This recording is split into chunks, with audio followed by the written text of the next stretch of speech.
Hello, friends, and welcome to the Exams Made Simple. We are back again with the Hindu Complete Newspaper Analysis for 16th of December 2020. 16 दिसंबर 2020 का the Hindu newspaper analysis देखेंगे friends. Before we start, those who want to like the video please do like it. अगर आपको पसंद आता है तो आप प्लीज़ लाइक करिएगा वीडियोस को. एंड अगर आपको हमारा सीसैट कोर्स ज्वाइन करना है तो नीचे डिस्क्रिप्शन कमेंट में आपको लिंक दी है. एक वीडियो भी मैंने कल डाला है कि किस तरीके से आप सीसैट कोर्स को ज्वाइन कर सकते हैं एंड कब तक वीडियो अवेलेबल रहेंगे, क्या कैसी चीज़ें हैं, सारी डिटेल्स मैंने कल दी है तो आप उसको देख सकते हैं. ठीक है ना. So those who want to join please join from the links given the description comment section below. Let's start with today's newspaper analysis friends. सबसे पहले क्वेश्चंस देखते हैं जिनके आंसर्स आप करेंगे. पहला सवाल है, consider the following statements regarding आदि महोत्सव. आदि महोत्सव के रिगार्डिंग कुछ स्टेटमेंट्स दिए हैं, आपको बताना है कौन सा स्टेटमेंट सही है कौन सा गलत. पहला स्टेटमेंट कह रहा है, it is a tribal craft exhibition having individual tribal artisans tribal self help groups as participants. दूसरा स्टेटमेंट कह रहा है, it is organised by tribal cooperative marketing development federation of India, यानी कि ट्राइफेड द्वारा ये ऑर्गेनाइज होता है. इनमें से कौन सा स्टेटमेंट सही है आपको बताना है. Which of the following are correct, one only, two only, both या none. This is question number 1 for you. Question number 2 is, consider the following regarding the Giant Meter Wave Radio Telescope, GMRT. News में था ना, बीच में recently था. तो Giant Meter Wave radio telescope के regarding statements है. पहला, it is set up at Pune by the National Centre for Radio Astrophysics. दूसरा स्टेटमेंट कह रहा है, it has been awarded the Institute of Electrical and Electronics Engineers milestone, IEEE. तो इनमें से आपको बताना है कौन सा स्टेटमेंट GMRT के रिगार्डिंग सही है, one only, two only, both या none. This is question number 2 for you. Question number 3 is, what is torrefaction. Torrefaction क्या होता है. A, reducing volatile constant of coal. B, thermal gradation of organic biomass. C, conversion of crude oil into refined petroleum. या D, force of attraction between two moving bodies in space. Torrefaction क्या होता है. So these are the 3 questions for you. Please do tell me the answer for these. Now let me tell you the answer. Answer मैं बता देता हूँ आपको. Pause करके आप अटेम्प्ट जरूर करिएगा. Now let me tell you the answer. आदि महोत्सव के रिगार्डिंग दोनों ही स्टेटमेंट सही हैं. therefore C will be the answer. Tribal craft exhibition होता है, tribal help self help group से सब पार्टिसिपेंट्स होते हैं, ट्राइबल आर्टिजन्स होते हैं. इसके अलावा ये ट्राइफेड द्वारा ऑर्गेनाइज किया जाता है. बिल्कुल सही आदि महोत्सव. याद रखिएगा, इस चीज़ को लिख लीजिए अगर आपको नहीं पता थी तो. GMRT के रिगार्डिंग याद रखिएगा, ये पुणे में National Centre for Radio Astrophysics द्वारा स्टैब्लिश किया गया है.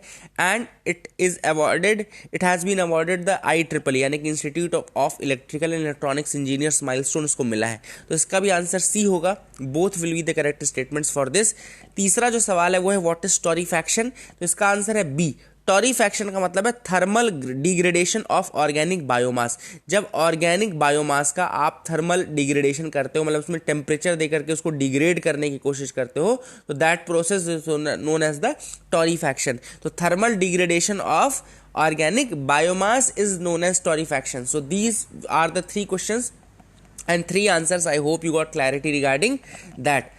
आगे मूव करते हैं. आज का कोट ऑफ द डे जो मैंने लिया है वो ऑस्कर वाइल्ड का कोट है, be your self, everyone else is already taken. Now this is a habit in India कि हमारे घर में हमेशा दूसरों के रेफरेंसेस दिए जाते हैं कि उनके जैसा बनो, उसके जैसा बनो, उसके जैसा करने की कोशिश करो.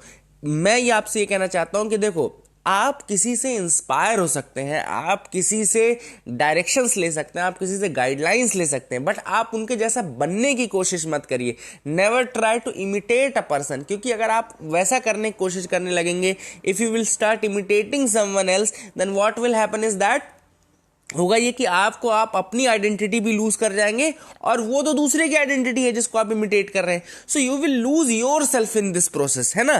तो therefore the Oscar Wilde has given a very important quote that you have to be yourself. आप अपने लिए सफल बनिए. जैसे लोग कहते हैं कि यार आर्तिका शुक्ला जैसा करो, कुछ लोग कहते हैं कि उसके जैसा करो, समर्थ अग्रवाल जैसा करो, कुछ लोग कहेंगे कि यार दुरी शेट्टी जैसा करो, ऐसा करो. यार उनके जैसा रिजल्ट आप प्रोड्यूस कर सकते हैं, बट आपसे कोई ये बोले कि नहीं अपनी हैबिट्स आप उनके जैसे कर लो, आप वही बन जाओ, उनके जैसे बोलने लगो, उनके जैसे चलने लगो, that should not be the case, है ना. Because in this process you will lose yourself too. तो आपको जो भी सफलता प्राप्त करनी है, आपको जो भी मेहनत करनी है, जिस तरीके से करनी है, वो आपको खुद बनकर करनी है ना.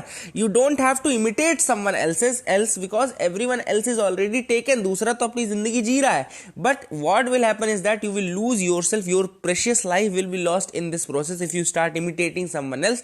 तो आज से ही अगर आप किसी के जैसा बोलने की कोशिश करते हैं, किसी के जैसे चलने की कोशिश करते हैं, या किसी के जैसे आप लाइफ जीने की कोशिश कर रहे हैं, तो अपने हिसाब से लाइफ जियो. हो सकता है वो किसी के साथ कोइंसाइड कर जाए, तब कोई दिक्कत नहीं है, लेकिन आप जानबूझ करके अपने दिमाग से कि नहीं यार हम ऐसे ही जिएंगे, that should not be the case. Therefore you have to be yourself, everyone else is already taken. Very good quote by Oscar wild.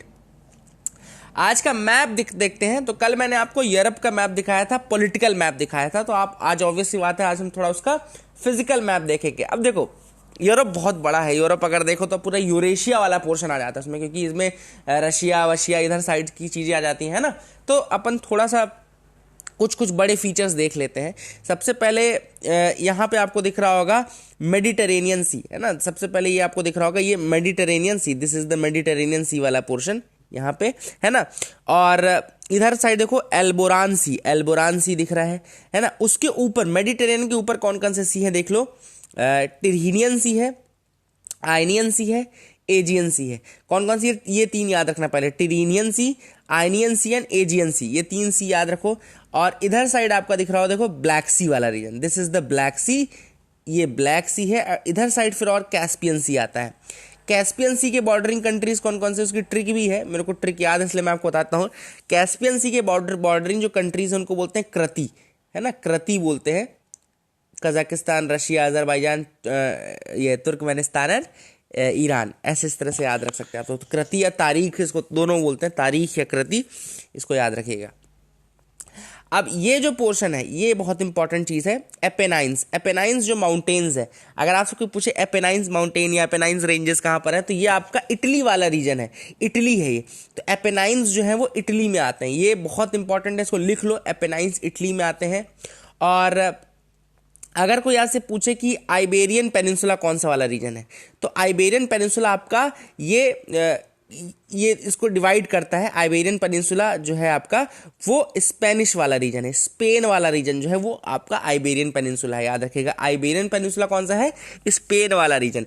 और यहाँ पे देखो स्पेन वाले रीजन में दो नदियाँ दिख रही हैं अपने को, एक है टैगस और दूसरी है दूरो. टैगस एंड दूरो. और ये जो कंट्री रहती है ना, ये वाली कंट्री कौन सी कंट्री है, ये कंट्री आपकी पोर्चुगल है. कल भी मैंने आपको बताया था ये पोर्चुगल है, और इधर साइड स्पेन है, ठीक है ना. फिर इधर साइड आप देखो यहाँ मॉन्ट ब्लैंक है, there is Mont Blanc's here, है ना. फ्रांस वाला रीजन है, इधर मॉन्ट ब्लैंक है. और यहाँ एल्प्स आता है, जो यहाँ पे एल्प्स, जो फेमस एल्प्स रेंजेस हैं वो यहाँ पर है, एल्प्स है. एपेनाइंस नीचे है, ऊपर देखो फिर एल्प्स है, ठीक है. फिर यहाँ पे आप देखो कि कौन कौन सी नदियां और आपको दिख रही हैं. कुछ नदियों के नाम है, इन जो रिवर्स के नाम अपन बताएंगे ना, उनको एक बार देखना कि उनका ओरिजिन कौन सा है, मेन कंट्री कौन सी है जहां पर वो लाई करती हैं. तो यहाँ पे लॉयर रिवर है, देखो this is the Loire river. Rhine river है देखो, then Rhine river is also there. Danube river है देखो, फिर द डेन्यूब रिवर, डेन्यूब, ये नोट करते जाओ. ये दो तीन नदियों के बारे में आप पढ़ना जरूर. राइन रिवर है, डेन्यूब रिवर है, जो मैं नाम ले रहा हूं, जो नहीं लूंगा उसको मत करना, ठीक है ना. Then Po river is also there, Loire river is there, है ना. और यहां पे एक रिवर है, ये डॉन रिवर है, नीपर रिवर है. और ये दोनों रिवर के बारे में देख लेना, नीपर रिवर, है ना. और ये कुछ इंपॉर्टेंट रिवर्स है जिनके बारे में. अब ये ऊपर स्कैंडिनेविया है, मैंने आपको पहले भी बताया था. स्कैंडिनेविया रीजन आता है जिसमें स्वीडन, नॉर्वे स्वीडन वाला रीजन है. देखो ये Scandinavia, Scandinavian mountains, this are the Scandinavian mountains, तो ये आपको बता दिया मैंने. उसके आगे जो कोला पेनिनसुला वाला रीजन है, ठीक है ना, याद रखिएगा. जो फिनलैंड वाला रीजन ये आपका है, इधर साइड कोला पेनिनसुला है.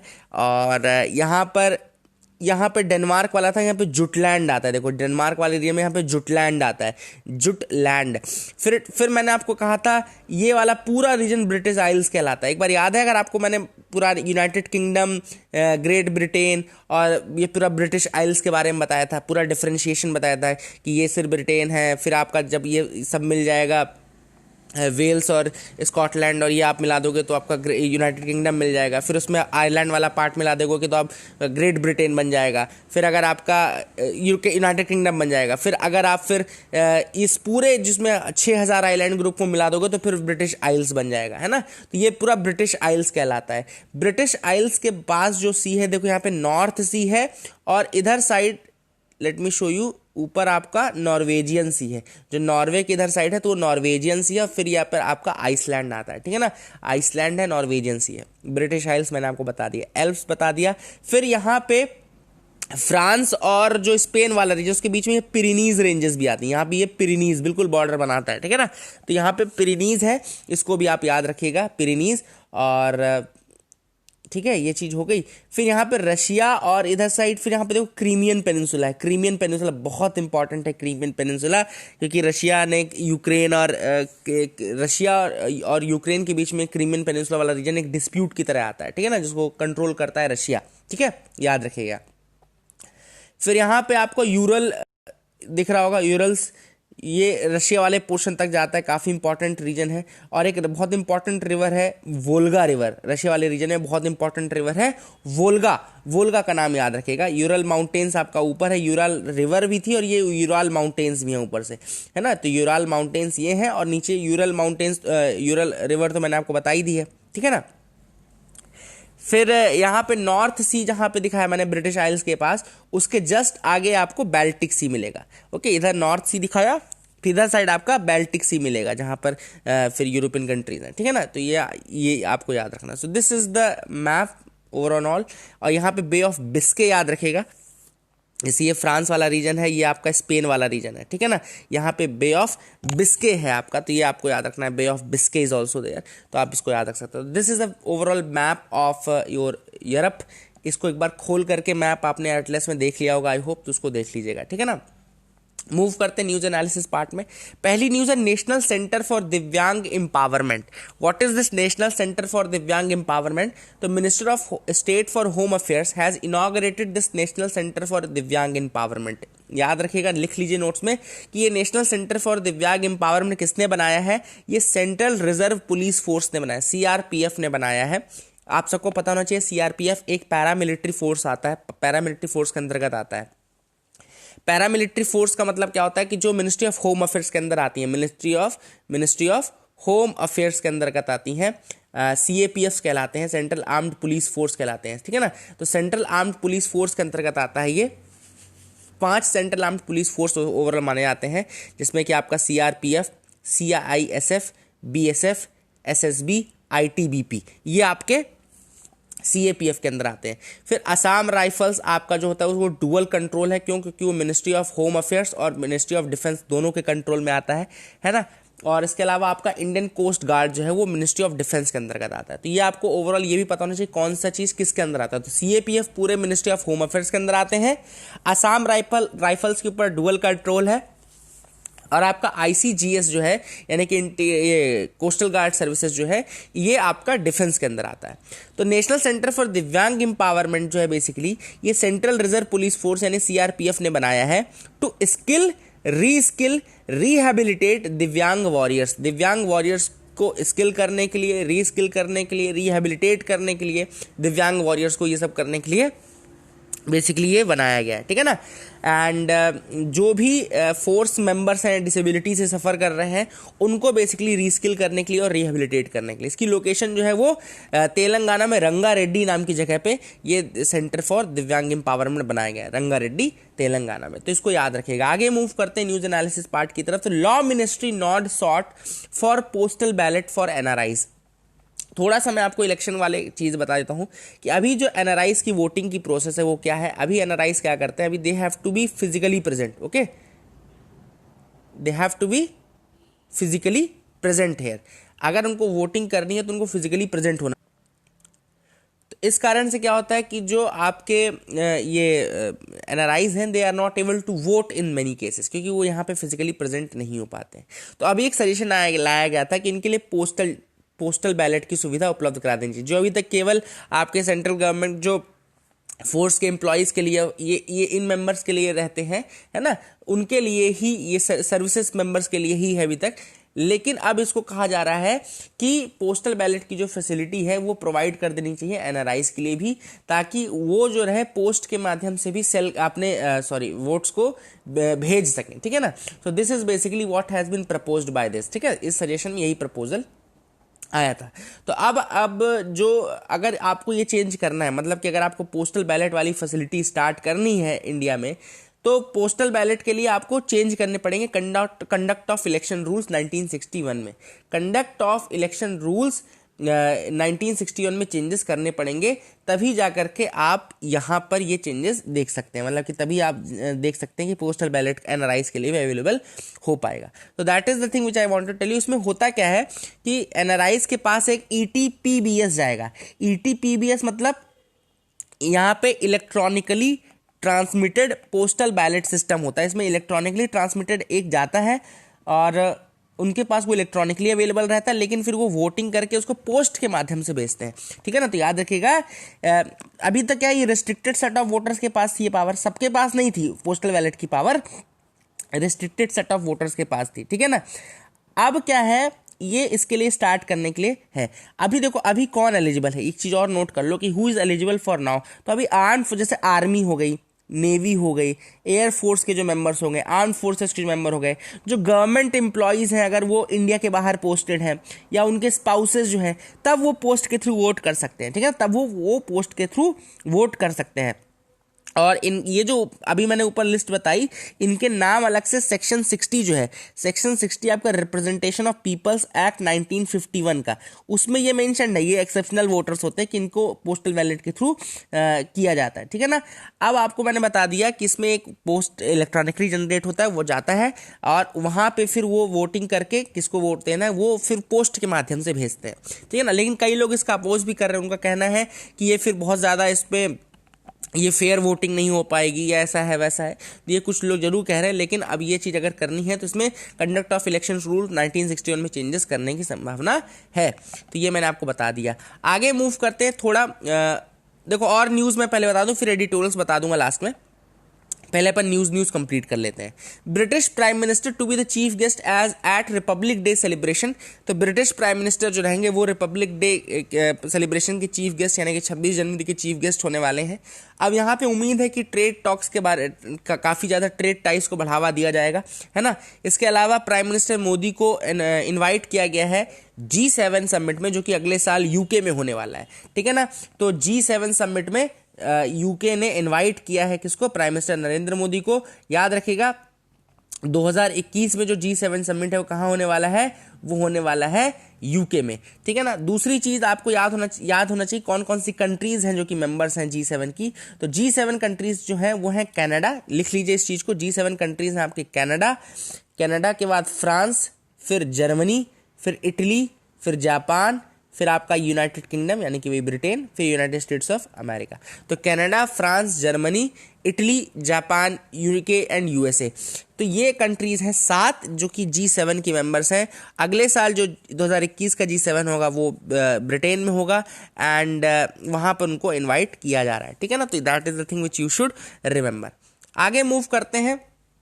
इसके बाद उन्होंने कहा कि उनका जो Queen Elizabeth carrier strike group है that would visit the Indo Pacific region by 2021। तो ये British Queen Elizabeth carrier strike group है that will be visiting the Indo Pacific region in 2021। तो ये उन्होंने बोला। इसके अलावा FTA की बात की, फ्री ट्रेड एग्रीमेंट की बात की, क्योंकि ब्रेक्जिट के बाद अब ब्रिटेन को भी डाइवर्सिफाई करना है, ट्रेड रिलेशन भी बढ़ाने हैं, है ना। तो वो ट्रेड टाइज बढ़ाने की कोशिश करेंगे इंडिया के साथ। So that is the thing. Netaji museum planned in Kolkata for 125 years. तो अब जो है इस बार सुभाष चंद्र बोस जी के 125वीं जन्म एनिवर्सरी यानी कि बर्थ एनिवर्सरी होने वाली है इन 2022। याद रखिएगा 2022 में नेताजी सुभाष चंद्र बोस की 125वीं बर्थ एनिवर्सरी होने वाली है, 125th बर्थ एनिवर्सरी होने वाली है। तो union planning a museum in Kolkata for that. तो एक म्यूजियम बनाया जाएगा in Kolkata for that which will be an exhibition. एक एग्जीबिशन की तरह होगा जिसमें पूरी डिटेल्स रहेंगी, नेताजी सुभाष चंद्र बोस की पूरी लाइफ को दर्शाया जाएगा। And it will be at Victoria Memorial and cultural performances in West Bengal, ठीक है ना। को एक म्यूजियम किया जा रहा है, और दूसरा एक exhibition at the Victoria Memorial and cultural performances in West Bengal. ये तीनों चीज़ें प्लान की जा रही है। तो कुल मिलाकर के एक म्यूजियम बनाया जाएगा कोलकाता में फॉर 125th बर्थ एनिवर्सरी इन 2022।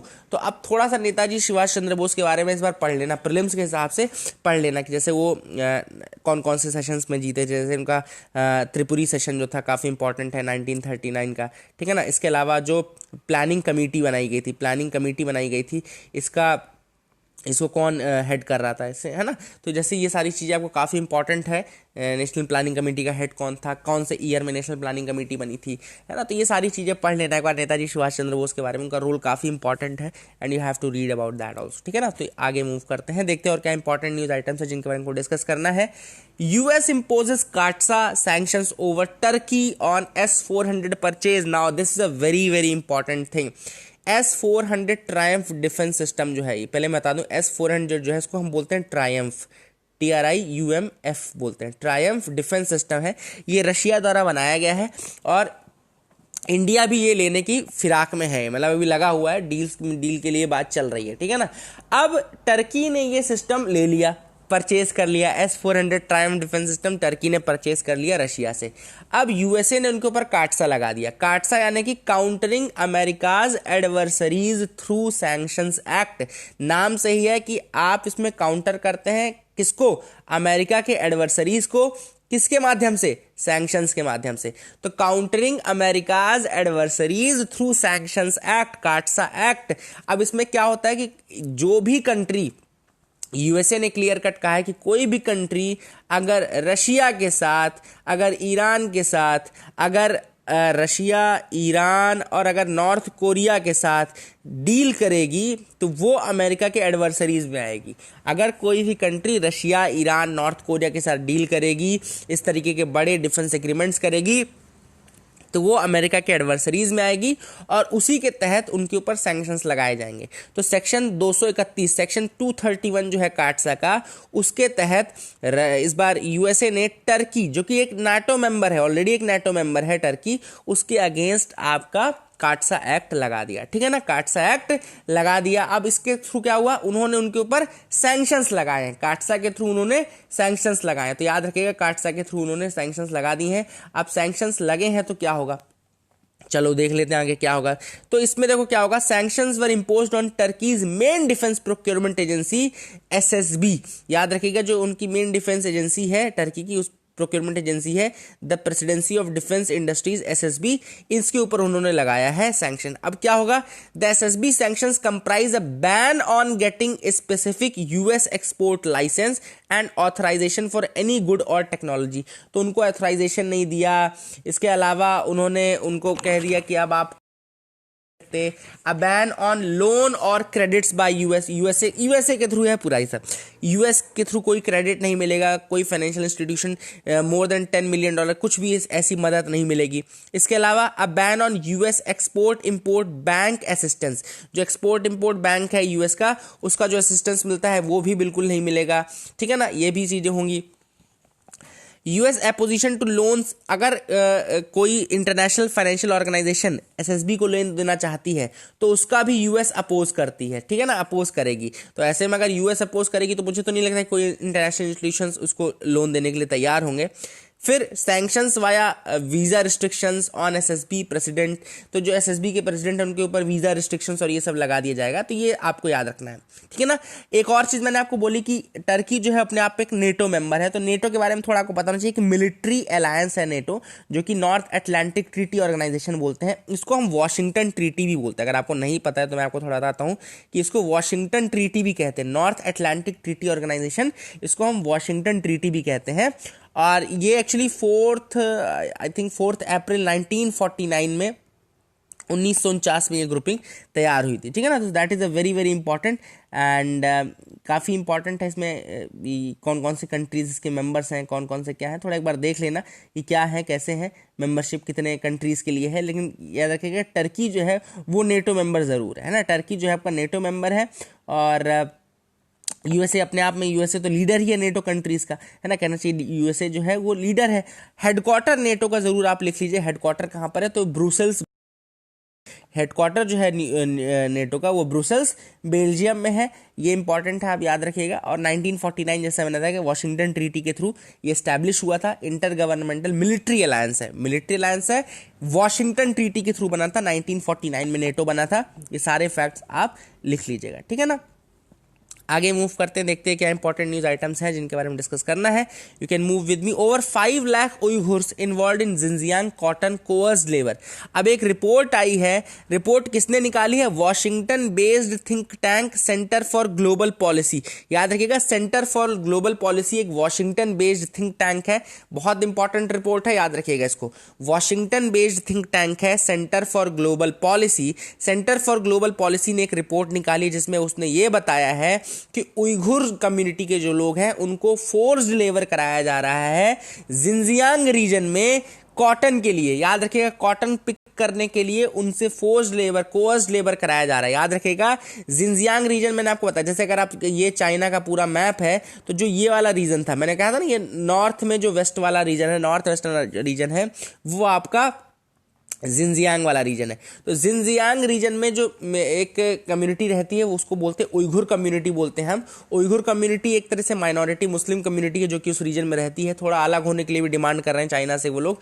उनको फोर्स्ड लेबर, कोअर्स्ड लेबर कराया जा रहा है in the Xinjiang cotton picking industry. तो कॉटन पिकिंग के लिए उनके ऊपर फोर्स्ड लेबर। अभी किसने बताया? वॉशिंगटन बेस्ड एक रिसर्च ग्रुप है जिसको हम बोलते हैं सेंटर फॉर ग्लोबल पॉलिसी। तो सेंटर फॉर ग्लोबल पॉलिसी ने ऐसा कहा है। Xinjiang is now producing more than 20% of the world's cotton and around a fifth of the yarn. तो वर्ल्ड का 20% कॉटन तो अकेला जिंजियांग रीजन से आता है, and a fifth of 1/5 of yarn जो आता है वो भी आपका used in USA is coming from this region. USA में 1/5 यार्न जो यूज होता है वो यहीं से आता है, जिंजियांग रीजन से आता है। तो ये मैंने आपको बता दिया। I hope you will remember this thing. आगे मूव करते हैं, देखते हैं और क्या इंपॉर्टेंट न्यूज आइटम्स है। एफएसडीसी, यहाँ पे FSDC mulls steps to hasten growth. FSDC ने कहा है कि क्या करना चाहिए कि ग्रोथ आपकी बढ़े। अब एफएसडीसी है क्या? सबसे पहले एफएसडीसी क्या है?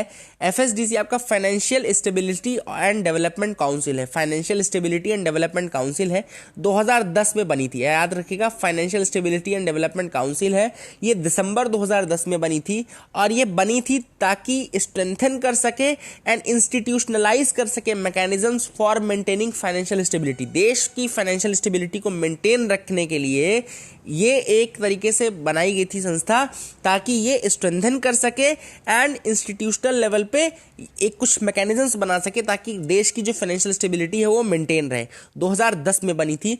बड़ी बात यह है कि ये कोई इंस्टीट्यूटरी बॉडी नहीं है, ये एक स्टैट्यूटरी बॉडी नहीं है, ना ही ये कॉन्स्टिट्यूशनल बॉडी है। एफएसडीसी ना ही स्टैट्यूटरी है ना ही कॉन्स्टिट्यूशनल है। दिसंबर 2010 में बनी थी और इसको हेड करता है आपका फाइनेंस मिनिस्टर। फाइनेंस मिनिस्टर आपको हेड करता है एफएसडीसी को, याद रखिएगा, it is headed by the finance ministers, ठीक है ना।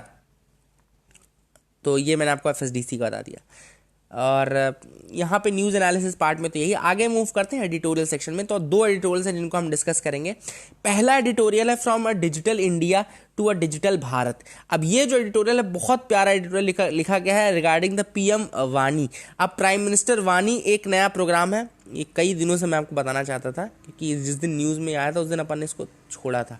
तो पीएम वाणी देखो क्या है, prime minister's wifi access network interface. सबसे पहले तो इसका फुल फॉर्म लिख लो पीएम वाणी का, prime minister wifi access network interface, wifi access network interface.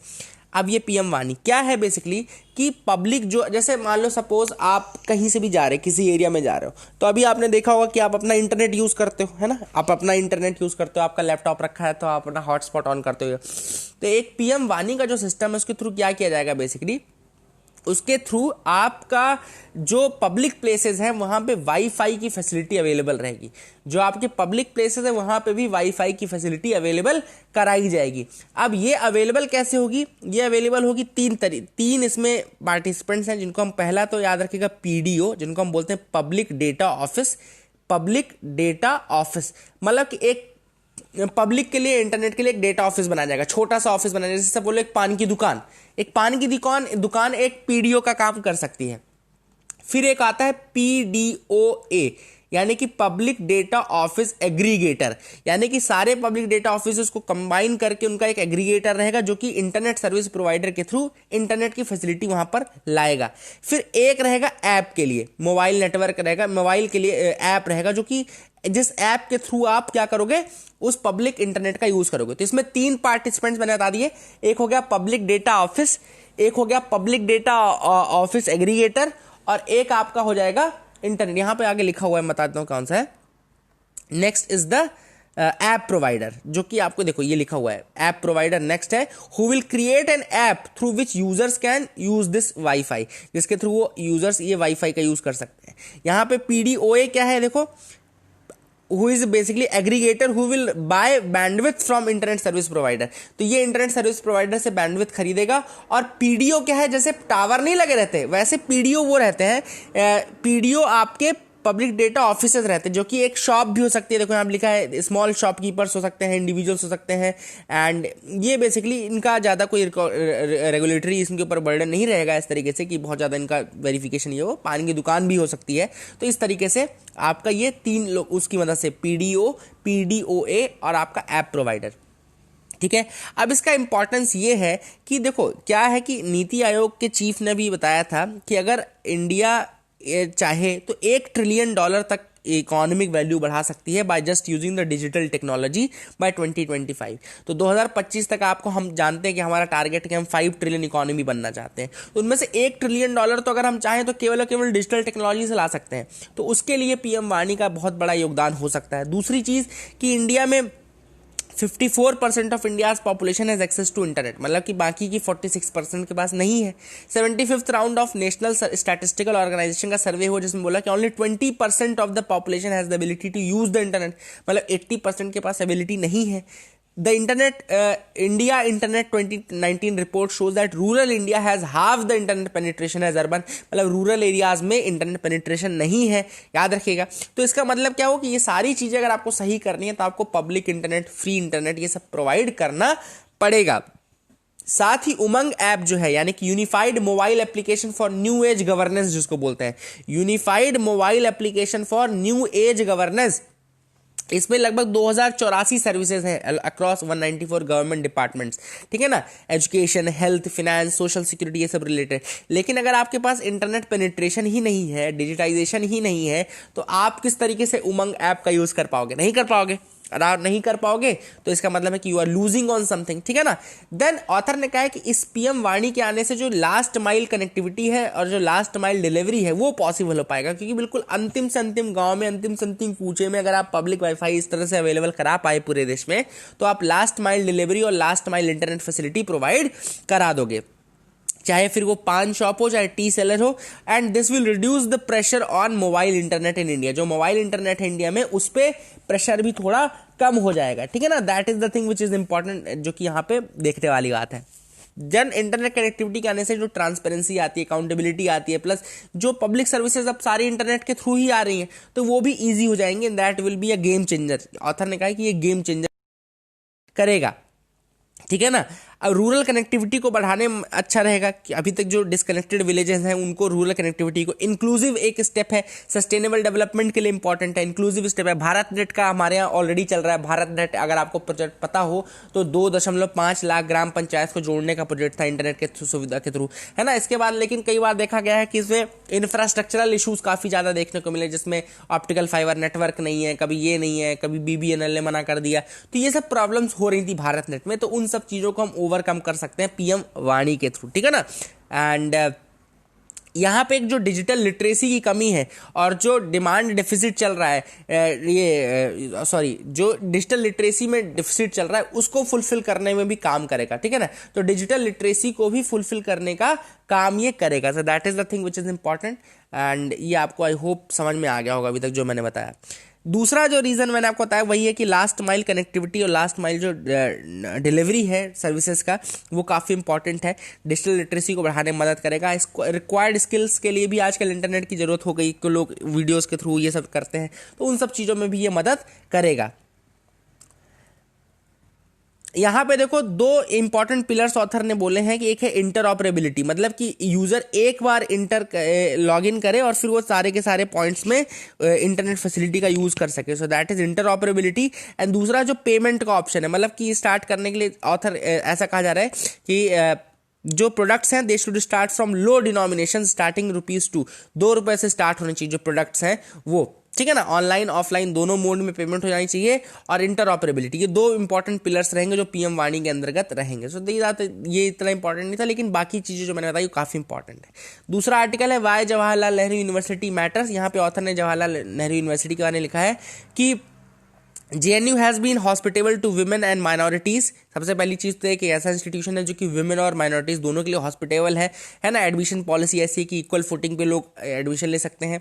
दूसरा अट्रैक्टिव फीचर है डेमोक्रेटिक कल्चर, जो वहाँ पे डिस्कशन का कल्चर है। तो ऑथर ने कहा कि काफ़ी ज़्यादा JNU में डिस्कशन का कल्चर है, एंड एक प्रॉपर उसके थ्रू कंसेंसस बनाने की कोशिश की जाती है ना।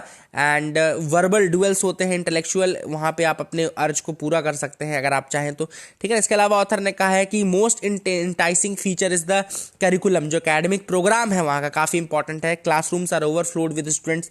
अगर आप PhD की क्लास में जाओगे, MA की क्लास में जाओगे, तो प्रॉपर वहाँ पे शेड्यूल है। MA की क्लास में 2 घंटे तक बच्चे बिल्कुल कंसंट्रेशन से पढ़ते हैं एज पर दी ऑथर।